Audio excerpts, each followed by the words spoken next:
पिता, पुत्र और पवित्र आत्मा के नाम पर आमीन। आप सबों को जय यीशु। आज हम लोग क्लास में पवित्र बाइबल में ईसा मसीह को धर्म का सूरज, सन ऑफ जस्टिस, ये लिखा हुआ है। न्याय का सूरज, इस विषय में मन चिंतन करेंगे। और बाइबल के अंदर अनेकों जगह पर ईसा मसीह को सूरज के साथ थोड़ा तुलना कर करके लिखा हुआ है। इस कारण अनेकों लोग, विशेषकर जो ज्योतिष में विश्वास करते हैं, जो एस्ट्रोलॉजिस्ट हैं, एस्ट्रोलॉजी में विश्वास करते हैं, वे लोग अपना मनगिनत कहानियाँ बना करके ईसा मसीह को इस प्रकार सूरज और उनके जीवन में जो राहु ये सब दर्शाते हुए अनेकों क्लास यूट्यूब में डाले हुए हैं। इसको देख करके मेरे मन में आया, इस विषय में ज़रूर हम लोगों को सही ज्ञान होना जरूरी है। क्या इस ज्योतिष विद्या में ईसाई लोग विश्वास करते हैं? जैसे अनेकों लोग राहु जो समय है, दिन है, ऐसे ऐसे चीज़ों का मानते हैं। उसके लिए बाइबल के कुछ वचनों को भी कोट करते हैं। जैसे पुराने विधान के अंदर अमावास्या को मनाते थे। महीने में, हर महीने में एक दिन अमावास्या आता है, उस दिन पर्व मनाते हैं। और हम लोगों का नए विधान के अंदर भी जो ईस्टर पर्व मनाने के लिए सूरज को देख करके, उसका पोजीशन को देख करके, जितने भी अन्य जो मूव होने वाले जो पर्व है वो सब उसके अनुसार तय किया हुआ है। ये सब लेकर के साथ ही साथ बाइबल के कुछ अन्य वचन, अन्य कार्य, ईसा मसीह जो सूरज क्यों है, ये एस्ट्रोलॉजी के साथ मिलाते हुए बताते हैं। ये बिल्कुल गलत है। कलीसिया इस प्रकार नहीं सिखाते हैं। ईसा मसीह को सूरज के रूप में क्यों दर्शाया है? हम लोग योहन के सुसमाचार उसके अध्याय 8-12 में पढ़ते हैं। ईसा मसीह ने स्वयं कहा, मैं संसार की ज्योति हूँ, मैं संसार की ज्योति हूँ कर करके मसीह ने अपने को प्रकट किया। और योहन के सुसमाचार उसके अध्याय 3 वाक्य 19 में लिखा है, संसार में ज्योति आया लेकिन मनुष्यों ने ज्योति की अपेक्षा अंधकार को पसंद किया, इसलिए दंडाज्ञा का कारण यही है करके। मनुष्य को यदि दंड मिल रहा है, उसका कारण है जो प्रकाश संसार में उदय हुआ, उसकी जगह पर मनुष्य अंधकार को पसंद किया हुआ है, इस कारण है। तो ऐसे अनेकों वचन हैं। प्रभु ईसा मसीह को ज्योति के रूप में दर्शाया हुआ है। एक और वचन उठाना चाहूँगा प्रकाशना ग्रंथ से। प्रकाशना ग्रंथ उसके अध्याय 21 वाक्य 23 में जो नवीन यरूशलेम है, जिसको हम स्वर्गराज्य बोल सकते हैं, नवीन यरूशलेम के विषय में लिखा हुआ है। उसके वाक्य 23 को पढ़ते हैं। वहाँ पर लिखा है, नगर को सूर्य अथवा चंद्रमा के प्रकाश की आवश्यकता नहीं, क्योंकि ईश्वर की महिमा उसकी ज्योति और मेमना उसका प्रदीप है। तो उस नवीन यरूशलेम में सूरज, चांदी या इलेक्ट्रिसिटी का बल्ब जलाने का कोई ज़रूरत नहीं, क्योंकि उस नवीन यरूशलेम में ईश्वर की महिमा का ज्योति वहाँ जलते हैं। इसलिए प्रभु जो स्वयं संसार की ज्योति बन करके आया, उसको सूरज के साथ तुलना करना। और साथ ही साथ ईसा मसीह के मृत्यु के विषय में लूकस के सुसमाचार अध्याय 23 वाक्य 44 में लिखा है, उस समय पर 12 बजे से 3 बजे तक सारे संसार में अंधकार छा गया था करके। ईसा मसीह के क्रूस आरोहण के उस समय पर सूरज भी प्रकाश देना छोड़ दिया, बादल छा गया था और प्रकाश देना छोड़ दिया और भूमि पर इसलिए अंधकार रहा करके। ये क्यों ये सब लिखा है, इसको भी वे लोग उठाते हुए कहते हैं ईसा मसीह का मृत्यु के कारण बादल छा गया, अंधकार आ गया, इसलिए मसीही सूरज है। वे जिस प्रकार कुछ लोग सूरज की आराधना करते हैं, उसी प्रकार के आराधना ईसा मसीह को करते हैं, ये साबित करना चाहते हैं। ईसा मसीह वो सूरज है, उसकी आराधना अर्थात सूरज की आराधना करने से कोई गलत नहीं। और जिस प्रकार ईसा मसीह का 12 चेले थे, उसी प्रकार जो राशि चिन्ह जो होता है उसमें भी 12 होता है, जो कॉन्स्टलेशंस हम लोग कहते हैं, ज़ोडाइक साइंस, जो राशि चक्र में 12 ऐसे ऐसे चिन्ह होता है। तो उनको प्रभु ईसा मसीह के 12 चेलों के साथ तुलना करते हैं और एक एक शिष्य को एक एक ज़ोडाइक साइन दिया हुआ है। और अगला है जैसे सूरज इस राशि चक्र में प्रवेश करते हैं, कहते हैं 30 डिग्री में एंटर होता है राशि चक्र में सूरज का एंट्री। ईसा मसीह का पब्लिक लाइफ में 30 साल की उम्र में इसलिए हुआ बोलता है। इसके बाद सबसे गर्मी लगने वाला सूरज जो भूमि में अपना सबसे ज़्यादा ताप देने वाला समय है 12 बजे का समय। ईसा मसीह 12 साल की उम्र में मंदिर में प्रभु के प्रति जो अगाध प्रेम के कारण वहाँ वो बैठ गया था, इसलिए माता पिता उन्हें खोया 3 दिन। उनका सबसे प्रेम का समय वो था कर करके उन लोग सिखाते हैं। इसी प्रकार अनेकों चीज़ें हैं उन लोग ये बताते हैं। जैसे ईसा मसीह के सिर पर कांटों का मुकुट पहनाया था, सूरज के जो चारों तरफ जो कोरोना जो होता है, जो लाइटिंग होता है, ईसा मसीह के जितने भी जो फोटोस जो ड्रॉ करता है उसके भी उनके सिर के चारों तरफ वो कोरोना दिखाता है, वो लाइट दिखाता है, तो वो सूरज का चिन्ह है कर करके बताते हैं।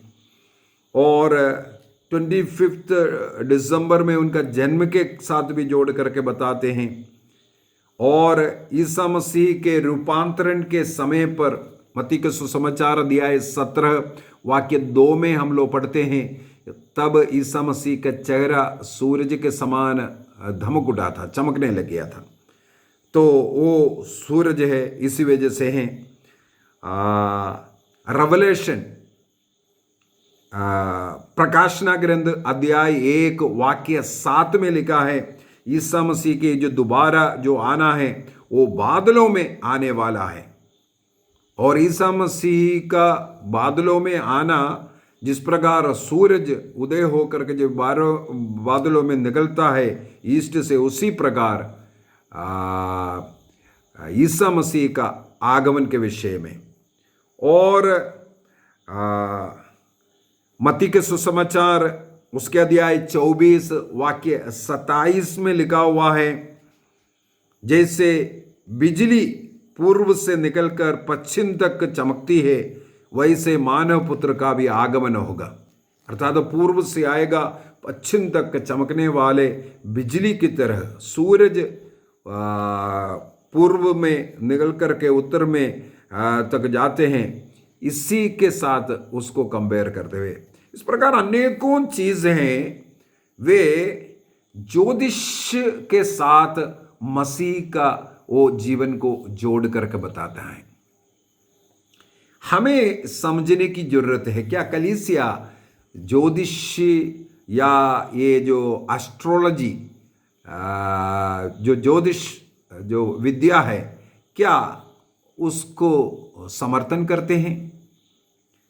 क्या जिस प्रकार ज्योतिषी लोग कहते हैं सूरज या अन्य जो तारे हैं उसके अनुसार मनुष्य के जीवन में फर्क होता है? तुम्हारा अभी ये राहु चल रहा है, ये राशि चल रहा है, इस कारण ये होगा वो होगा, क्या हमें उस पर विश्वास करना है? अनेकों लोग इस प्रकार का चीज़ों में विश्वास करते हैं। मुहूर्त, कौन सा समय अच्छा है, कौन सा समय अच्छा नहीं है, इतने बजे से इतने बजे तक घर से नहीं निकलना है, उतना उस समय पर कोई शुभ कार्य नहीं करना है। बड़े बड़े ज्ञानी पंडित ऐसे ऐसे लोग भी इस पर विश्वास करते हैं, लेकिन पवित्र बाइबल कहते हैं हमें इस पर विश्वास नहीं करना है। विधि विवरण ग्रंथ अध्याय 18 वाक्य 9 से 12 तक पढ़ेंगे। हमें चेतावनी देते हैं ऐसे विश्वास से हमें दूर रहना है। और जर्मिया का ग्रंथ अध्याय 14 वाक्य 14 में ऐसे लोगों से, ऐसे जो बोलता है आपके जीवन में इस राशि उस राशि के कारण ये हो रहा है, ऐसे लोगों से आपको दूर रहना है। और अनेकों ऐसा वचन बाइबल में और भी मिलता है। जर्मिया का ग्रंथ अध्याय 27 वाक्य 9 में, और मीका का ग्रंथ अध्याय 5 वाक्य 11 और 12 में जादू टोना, शगुन विचारना, इन सबका खंडन करते हैं, वो नहीं जाना है। इसके बाद लेवी ग्रंथ थोड़ा सा पढ़ना भी अच्छा रहेगा। लेवी ग्रंथ अध्याय 19 लेवी ग्रंथ अध्याय 19 वाक्य 26 लेवी चैप्टर 19:26।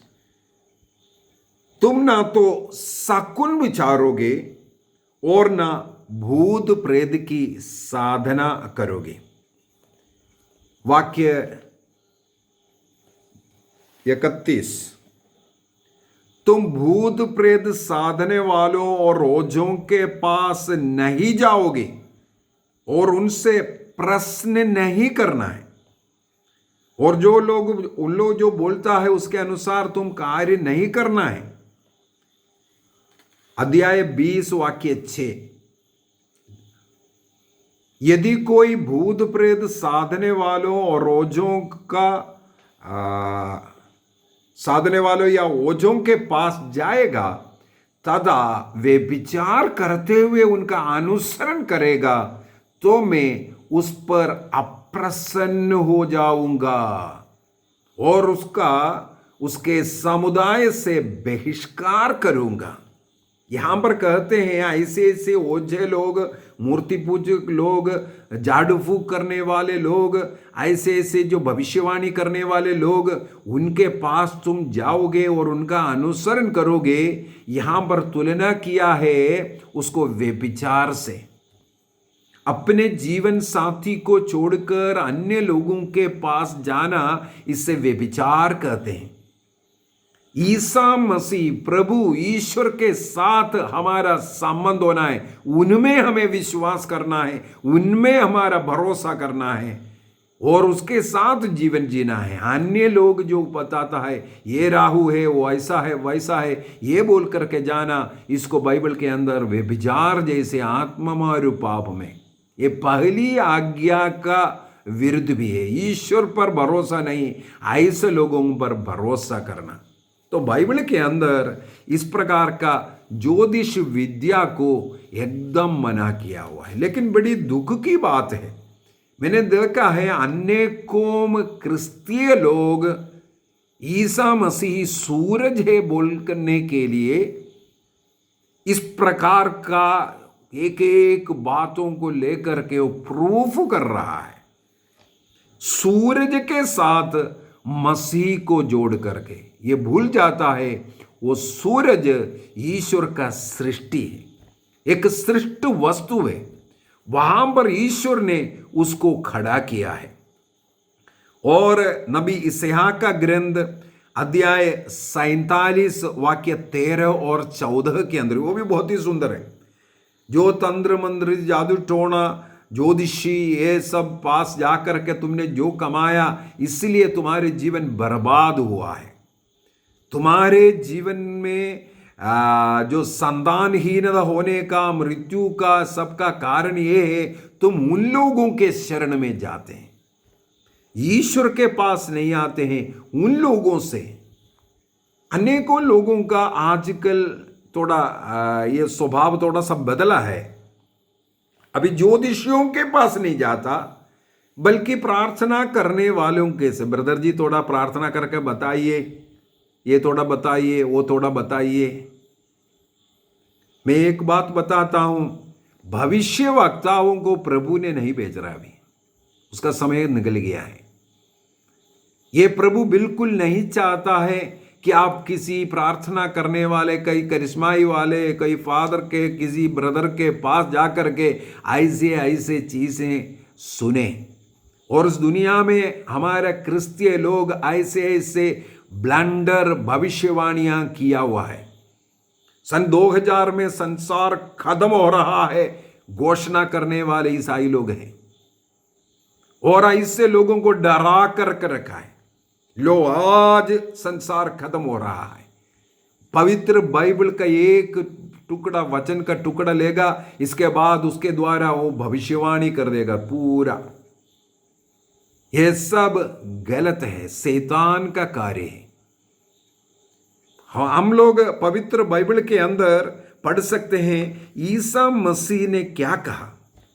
प्रभु ने कहा, मैं संसार की ज्योति हूं। ज्योति दो प्रकार से हम ले सकते हैं। एक ही संसार पाप के अंधकार में पड़ा हुआ था, उस पाप अंधकार से लोगों को मुक्ति करने के लिए मुक्तिदाता में आया हूं। इसलिए यूहन्ना के सुसमाचार 3:19 में लिखा है, दंडाज्ञा का कारण यही है, संसार में ज्योति आया लेकिन मनुष्यों ने अंधकार को पसंद किया, इसलिए दंड है। क्योंकि बुरे कर्म को छोड़ना नहीं चाहता, बुरे कर्म के साथ रहना जीना चाहता है, इसलिए दंड मिल रहा है। अर्थात मुक्तिदाता इस संसार में आए, हमारे जीवन को रोशनी देने वाले इस संसार में आए, लेकिन उनकी अपेक्षा हम लोग पसंद किया शैतान को, बुराई को, सांसारिकता को, इसलिए हमारे जीवन में दंड हो रहा है। यदि हम उन चीजों पर थोड़ा विश्वास नहीं करने में, मेरे जीवन से ही थोड़ा एक दो उदाहरण बताता हूं। मैंने जब केरल में एक घर बनाया, बनाने के शुरू से कई चीजें हैं केरल में। मैं देखता हूं इतना ईसाई लोग रहते हैं, प्रार्थना करने वाले। मेरे विचार में संसार में ऐसे कोई जगह नहीं है, इतना अधिक रिट्रीट सेंटर होता है। संसार में ऐसा कोई देश नहीं है जितना केरल देश में मध्यस्थ प्रार्थना चलने वाला जगह है। प्रार्थना निरंतर 24 घंटा चलता है। इतना रिट्रीट सेंटर, इतना वचन की घोषणा, इतना मध्यस्थ प्रार्थना, इतना प्रार्थना, इतना भक्ति, इतना अधिक चर्च। लोग स्वयं करोड़ों रुपया खर्च करके बड़े बड़े चर्च सब निर्माण करते हैं।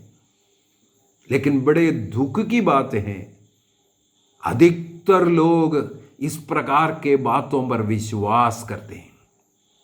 घर का जो प्रवेश है, घर में जो हाउस वार्मिंग होना है, जो घर का आशीष होना है, उसके लिए समय देखेगा। कौन सा समय? मुहूर्त देखता है।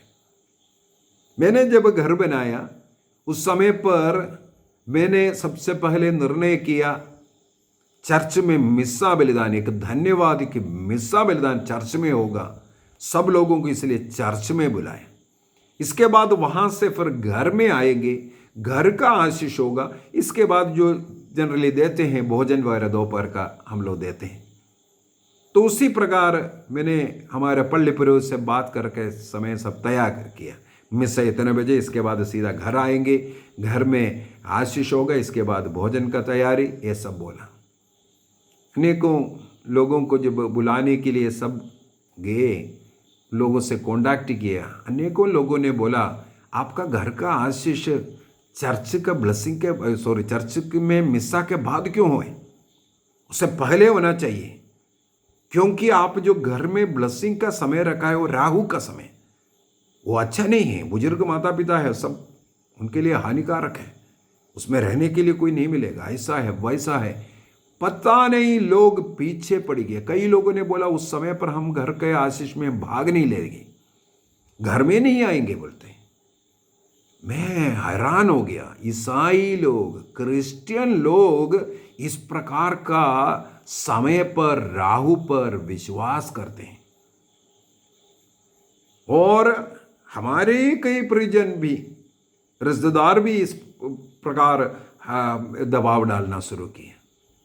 हमने मना किया, जो तय किया तय किया। फादर को पता चला, फादर ने बुला करके पूछा आप तय चेंज करना है तो चेंज कर दीजिए, सब लोग ऐसा करते हैं, पहले आशीष कर करके चर्च में मिस्सा बलिदान अर्पित कर लेंगे, कोई बात नहीं।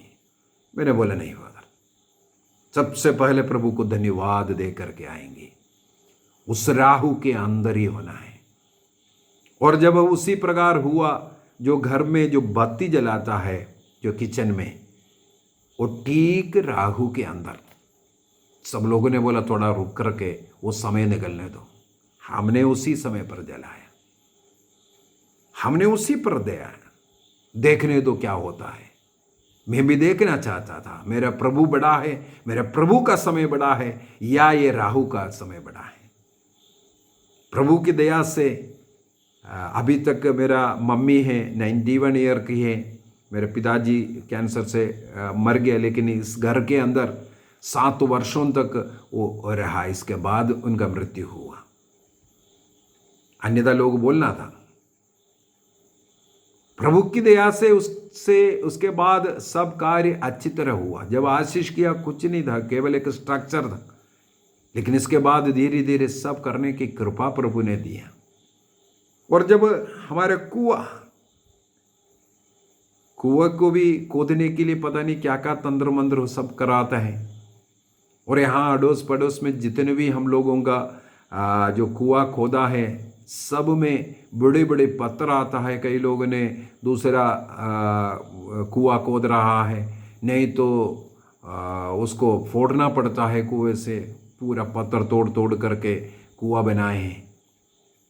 यहाँ हम लोगों का कुआं जब बना रहे थे, मैं जबलपुर में था, मैं इधर भी नहीं था, वहाँ पर जबलपुर में बैठ करके मैं रोज प्रार्थना करना शुरू किया। जब यहाँ शुरू किया, मूसा नबी ने जब पत्थर में मारा, उस पत्थर से पानी निकल के इस्राएलियों को पानी देने वाला ईश्वर, हमारे उस जमीन पर तो पानी देना, और वहाँ कोई पत्थर ना हो, क्योंकि तुम पत्थर से भी पानी निकालता है, वो पत्थर को तुम टुकड़ा कर सकता है अगर नीचे है तो। जितना जो गहरा खोदना है वहाँ पानी मिलेगा करके बोला, उससे पहले हमारे उधर कुआं में पानी आया।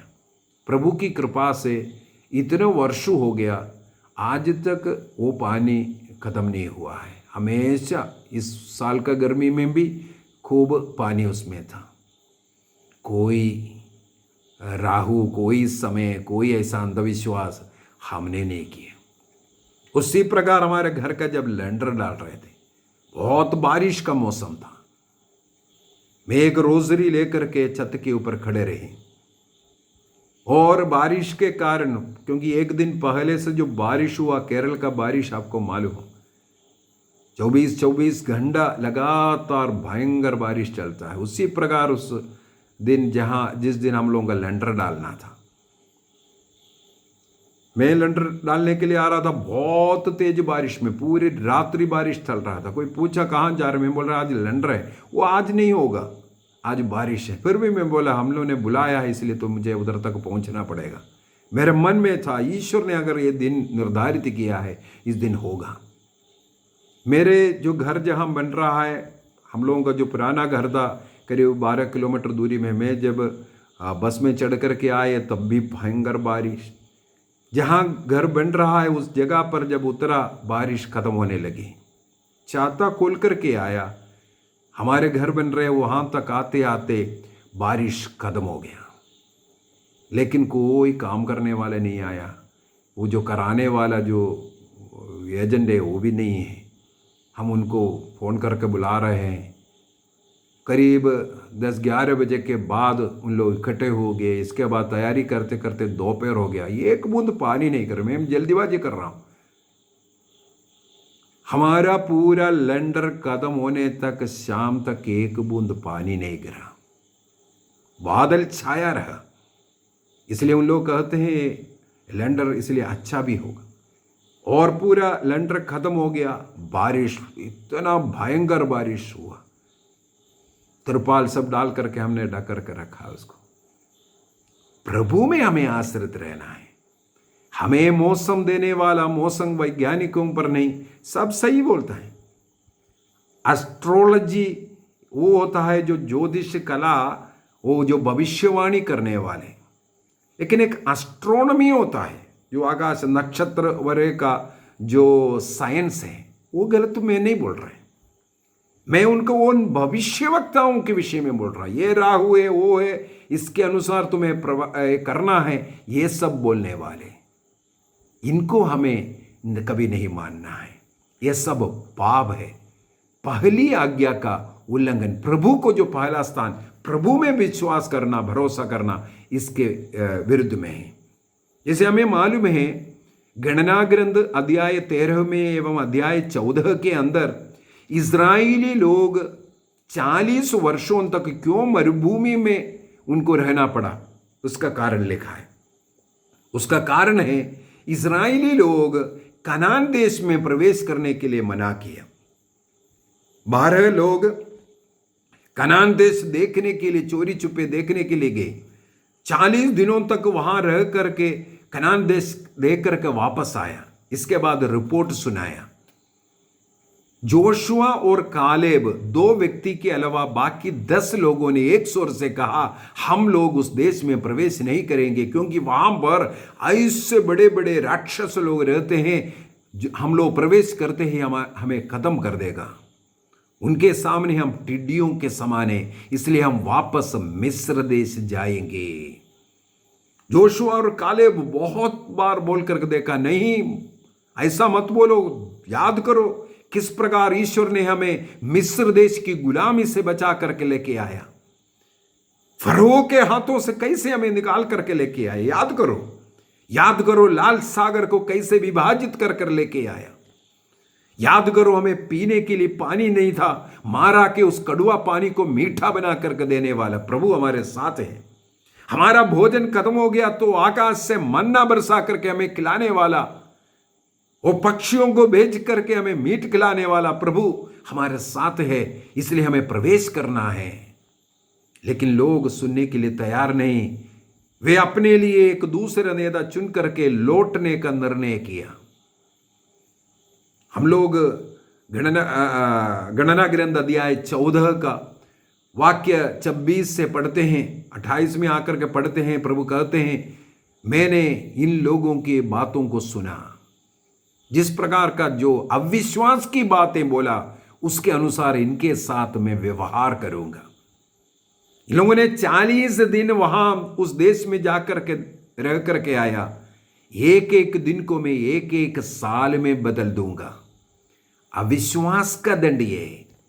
यदि ईश्वर में विश्वास नहीं, आप ऐसे ज्योतिषियों में, ऐसे झाड़ू फूक करने वाले, तंत्र मंत्र करने वालों में विश्वास करते हैं, उनके पास जाता है। अनेकों लोग सत्य कैथोलिक कलीसिया को छोड़ करके, जो ईसा मसीह का शरीर और रक्त ईसा मसीह ने भी जब सिखाया, अनेकों ईसा मसीह के शिष्य लोग भी उन्हें छोड़ करके गया। ईसा मसीह ने नहीं वापस बुलाया। जो छोड़ करके जा रहे जाने दो। ऐसे अनेकों लोग रोटी है दाकरस है बोल करके कैथोलिक कलीसिया को टुकरा करके जाते हैं, अन्य सभाओं में जाते हैं। प्रभु के साथ इससे बड़ा पाप विरुद्ध अविश्वास क्या है? प्रभु ने कहा ये मेरा शरीर है, मेरा रक्त है, लेकिन लोग बोलते हैं रोटी है, दाकरस है, उसमें विश्वास नहीं करता है। ईसा मसीह ने कहा मैं स्वर्ग से उतरी हुई जीवंत रोटी हूं, जो मुझे खाता है उसे जीवन मिलेगा। स्वर्ग राज्य जाने के लिए मुझे खाना है, अर्थात परम प्रसाद रोटी रूपी प्रभु को खाना जरूरी है। अनेकों लोग बोलते हैं नहीं, हम वहां पर जाकर के थोड़ा गाना गाएंगे, थोड़ा अन्य भाषा में बोलेंगे, हम स्वर्ग राज्य पहुंचेगा। एक डुबकी का बपतिस्मा ले लेगा, स्वर्ग राज्य जाएगा। उसके विषय में भी आगे क्लास बताऊंगा मैं। इस प्रकार का अविश्वास में पड़ करके अनेकों लोग मरुभूमि का वो जो 40 वर्ष का दुख संकट में पड़ा है, प्रभु से कट करके, प्रभु में विश्वास नहीं, प्रभु के बाइबल के वचन में विश्वास नहीं, लोगों में, चमत्कार करने वालों में, भविष्यवाणी करने वालों में विश्वास, ईश्वर के वचन में उन्हें विश्वास नहीं, जो कलीसिया जो सिखाता है उसमें विश्वास नहीं, छोटे निरे मनुष्यों पर विश्वास कर करके जाने वाले लोग। हमें अपने को सुधारना है। यहां पर प्रभु ईसा मसीह को सूरज क्यों कहा है? संसार को ज्योति देने के लिए आया, पाप से मुक्ति दे करके पवित्रता का जीवन। और स्वर्ग में कोई सूरज चांदी की जरूरत नहीं, चांद का जरूरत नहीं। सूरज और चांद इसलिए नहीं क्योंकि ईश्वर की महिमा का प्रकाश वहां पर है। जब ईसा मसीह का ताबोर पहाड़ पर रूपांतरण हुआ, वहां पर ईसा मसीह का कपड़े ऐसा सफेद होगा, चमकने लगे। कोई दो भी, दुनिया का दो भी इस प्रकार सफेद नहीं कर सकता करके बाइबल में लिखा है। उनका मुखमंडल सूरज के समान। और मूसा और एलियस उनसे बातें करता हुआ शिष्य लोगों को स्वर्ग राज्य का एक पूर्व अनुभव मिल गया। वो अनुभव में पेतरुस इसलिए कहते हैं हमें यहां रहना कितना अच्छा है, हम 3 तंबू बनाएंगे, एक तेरे लिए, एक मूसा, एक एलिया के लिए। उस अनुभव ईसा मसीह के रूपांतरण में उनको मिला, उस प्रकाश और ज्योति उन्हें मिला। प्रभु का वो ज्योति पापांधकार से हमें निकालने वाला ज्योति है, असत्य से सत्य में लेके आने वाला सत्य की ज्योति है, पवित्रता की ज्योति है, ईश्वरीय महिमा का ज्योति है। उस ज्योति में रहने वालों को उनके जीवन में कोई अंधकार नहीं है। ईसा मसीह इसलिए सूरज है, वो न्याय का सूरज है, हर मनुष्य को न्याय देने वाला व्यक्ति है। हम लोग देखते हैं पापिनी स्त्री व्यभिचार में पकड़ी गई, उस स्त्री को भी प्रभु ने किस प्रकार न्याय दिया, किस प्रकार साउल को न्याय मिला, किस प्रकार पेत्रुस ने टुकराया, उनको न्याय मिला। इस प्रकार न्याय का सूर्य हमारे लिए उदित हुआ है। हमें प्रभु में विश्वास करना है, भरोसा करना है, उस प्रकाश में रहना है। इसलिए मत्ती के सुसमाचार उसके अध्याय 5 वाक्य 14 में प्रभु ने कहा, संसार की ज्योति तुम हो। प्रभु ने फिर से कहा, हम उस ज्योति में जब रहेंगे हम स्वयं ज्योति बन जाएगा। यही ज्योति है। सूरज के साथ, वो सूरज है प्रभु करके इसका पूजा, सूरज की पूजा करो, या ये चक्र, राशि चक्र का विश्वास करो, उसके अनुसार जीवन चल रहा है, ये सब बोलना गलत है, पाप है। हमें प्रभु रूपी वो सूरज हमारे जीवन में वो पाप मुक्ति दे करके सत्य, ईमानदारी, पवित्रता का वो जो ज्योति हमें दिया, जीवन की ज्योति ईसा मसीह हमें पाप में मरे हुए हमें पुनः जीवन दिया है, ताकि हम सत्य का, पवित्रता का एक जीवन जिए। एक कोयला यदि आग के पास रखे जाए, धीरे धीरे कोयला का कलर, जो काला कलर, आग का कलर जिस प्रकार बनता है, संसार की ज्योति प्रभु ईसा मसीह के साथ रहकर हम लोग भी ज्योतिर्मय बनना है। इसलिए मसीह को बाइबल के अंदर सूरज के साथ तुलना किया है। वह हमारा ज्योति है, उस ज्योति में हमें जीवन जीना है। पिता, पुत्र और पवित्र आत्मा के नाम पर आमीन। आप सबों को जय यीशु।